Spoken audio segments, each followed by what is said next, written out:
C'est une importante saisie de 8 760 000 francs CFA de faux billets de banque que vient de réaliser l'adjudant-chef Rostan Manga Manque, commandant de brigade de gendarmerie de Ndorbon, sous les ordres du capitaine Bobodi Bello, commandant de compagnie Douala 2.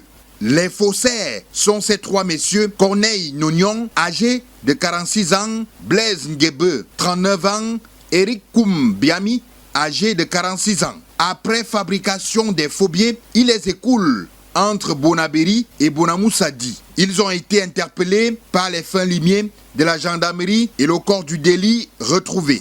Nous avons saisi 8 760 000 francs de faux billets en type 2002 et 2020, avec certaines coupures de 5 000 francs, mais maximum c'est des coupures de 10 000 francs anciens et nouvelles coupures de billets de banque BEAC qui ont d'ailleurs été expertisés déjà par la BEAC qui nous a envoyé les réponses et elles ont été estampillées faux.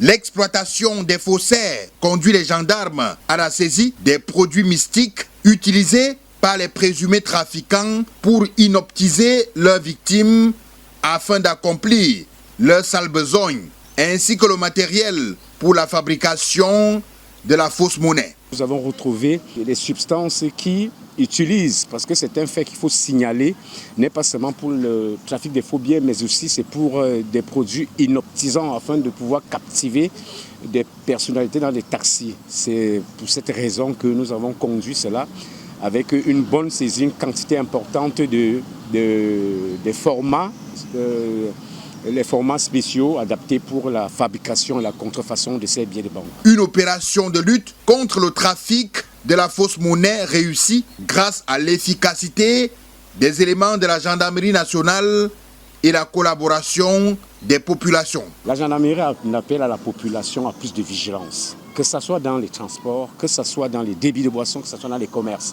Parce qu'au finish, quand on a essayé d'auditionner certains, on nous a parlé de certains commerçants qui on va berner au marché Sadaga. Et il y a aussi des tenanciers des grands snacks dans la ville de Douala. Donc c'est pour cela que nous exhortons la population non seulement à la collaboration, mais aussi à plus de vigilance lors des échanges monétaires. Les présumés faussaires et le corps du délit ont été présentés à la presse ce 30 mai 2025. La gendarmerie nationale se dit déterminée à mettre les trafiquants de la fausse monnaie hors d'état de nuire.